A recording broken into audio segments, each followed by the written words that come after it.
Jodi Ann Arias was born on July 9, 1980, in Salinas, California, to William and Sandra Arias. She was one of their 3 children, and she also had an older half-sister. Arias' childhood life has always been up for debate. Those who knew her and her family stated that Jodi had an ideal childhood, but there have also been claims that her family's picture-perfect image was just for show, and it was a different story behind closed doors.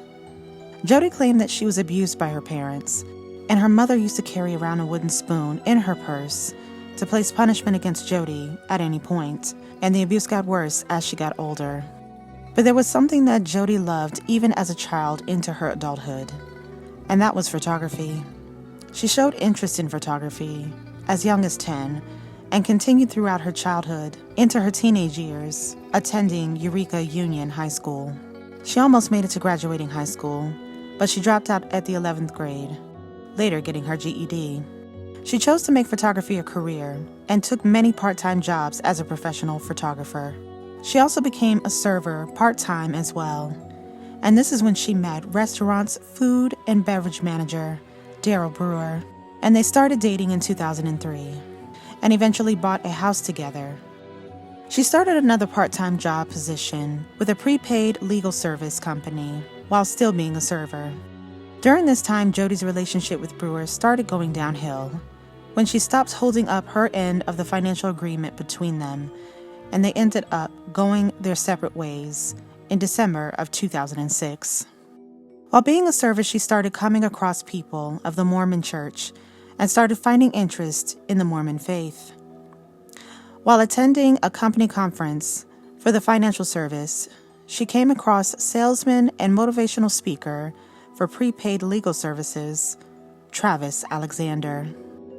Travis Victor Alexander was born on July 28, 1977, in Riverside, California, to Gary David Alexander and Pamela Elizabeth Morgan Alexander. Alexander was one of 7 children, but ended up being raised by his paternal grandparents after his father's passing when he was just 11. When becoming an adult, he was able to make a pretty successful life for himself, while also being a member of the Mormon faith.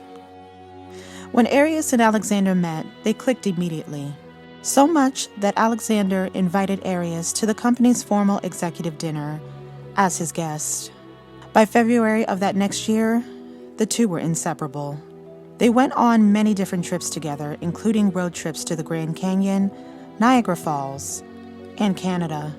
Jodi loved how funny Alexander was and was really excited about the relationship with him. The couple maintained a long-distance relationship for a few months as they lived in different states. Travis was in Mesa, Arizona, and Jodi was in Palm Desert, California. A friend described Jodi as being a very sweet and beautiful woman, and Arias and Alexander seemed to like each other equally. But the relationship was also highly sexual, which was something that was strictly advised against, if not between husband and wife. But regardless, the two didn't abide by those rules. In November of 2006, Jodi decided to convert to the Mormon faith, and Alexander baptized her. Although there were those that said the couple appeared very happy, and somewhat the perfect couple, friends of Alexander had concerns about Jodi a bit early. They were concerned about her motives and her odd comfort level with Alexander so early. They were also concerned about Alexander appearing as if he was starting to lose focus on his goals and the things that were important to him. They also witnessed a different side of the couple's relationship. They stated that they witnessed a toxic relationship, the couple arguing, and Jodi displaying concerning behavior, such as being obsessive over Alexander, and in some ways possessive. His friends expressed their concerns for his safety to him, and although at the time he was not as concerned as his friends, he still had concerns of his own, which led to the couple breaking up after 5 months of dating. But although the couple were no longer together, they still kept in contact and still maintained a physical relationship. This appeared to be a good arrangement for a while, until Travis started a relationship with another woman who was also a part of the Mormon Church and seemed to have the same values as him. This is when things got bad. Jodi became very jealous and started acting out by hacking his social media accounts, sending threatening emails to him and the woman that he was seeing, and slashing his tires.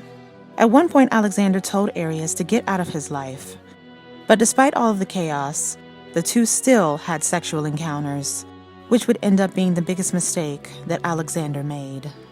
Alexander had planned a work-related trip to Mexico, which was scheduled for June 15th, with Jodi. But in April, Alexander asked to change his travel companion to another female friend. On May 28th, a burglary occurred at the residence of Arias' grandparents, with whom Arias was living with at the time. Among the missing objects was a .25 caliber automated Colt pistol. On June 2nd, between 1 a.m. and 3 a.m., Arias called Alexander 4 times, but did not appear to get through to him. On June 2nd, at 8:04 a.m., Arias rented a car in Redding, California, for a PPL work conference. Not only that, but she was supposed to be meeting up with PPL co-worker Ryan Burns, a man that she had been dating for some time, but mostly communicating through phone.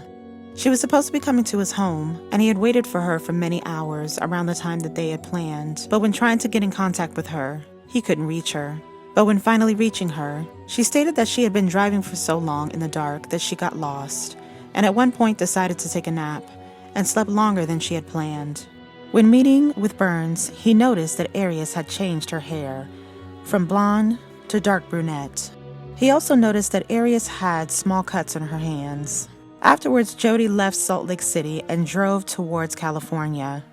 During that time, Jodi called Alexander several times and left several voicemails.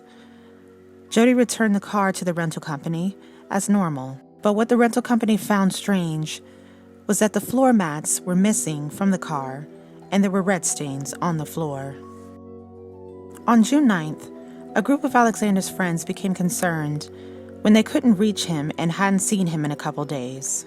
He also missed a vital meeting and did not turn up for a scheduled trip to Cancun. They decided to go to his home to make sure that he was okay. They found a spare key and entered the home. When entering the home, they noticed large pools of blood in the hallway leading to the bedroom, and also in the bedroom. And they reached their worst nightmare when opening the door to the bathroom and finding Alexander's bloody body on the floor of the shower. Distraught, they called the police immediately. When talking to the 911 operator, the operator asked if there was anyone that would want to hurt Alexander. And they mentioned Arias and told them everything they knew about the nature of her and Alexander's relationship. When the house was being searched, they located a newly purchased digital camera in the washing machine, along with other bloody clothes. The police were able to recover deleted images showing Arias and Alexander in sexually suggestive poses. The final photograph of Alexander alive was showing him in the shower. The photos taken moments later show an individual believed to be Alexander profusely bleeding on the bathroom floor. One significant thing that was discovered was a bloody handprint that contained both Arias and Alexander's DNA. 6 days later, Jodi was arrested at her home and was extradited to Arizona. On July 9th, Jodi Arias was indicted by a grand jury in Maricopa County, Arizona, for the first-degree murder of Travis Alexander. Arias pleaded not guilty, and during the trial, she gave several different stories about her involvement in the murder. She first said that she witnessed Alexander being attacked by 2 unknown men that attacked her as well. Then she stated she murdered Alexander in self-defense, claiming domestic violence. There were several recordings of graphic phone sex conversations between the two that were played for the jury. She secretly recorded the conversations without Alexander's consent to use as a form of blackmail. She also testified that Alexander had an interest in minors and that she was trying to help him through his urges. But there was no evidence of this claim found. She went on to state that after some time of them being together, their relationship became physically and emotionally abusive. She made claims of him tossing her around while using vulgar language, and at one point threw her to the ground and kicked her in her ribs. But her statements did not hold due to Alexander's friends, associates, and former girlfriends that testified and said that the claims that Arias were making were completely false and out of character for Alexander. For 6 days, psychologist Richard Samuels testified for the defense, stating that Arias was likely suffering from acute stress at the time of the murder, which caused her to react and murder Alexander, and also stopped her brain from retaining memory. Samuels also diagnosed Arias with post-traumatic stress, which is a disorder in which a person has difficulty recovering after experiencing or witnessing a terrifying event.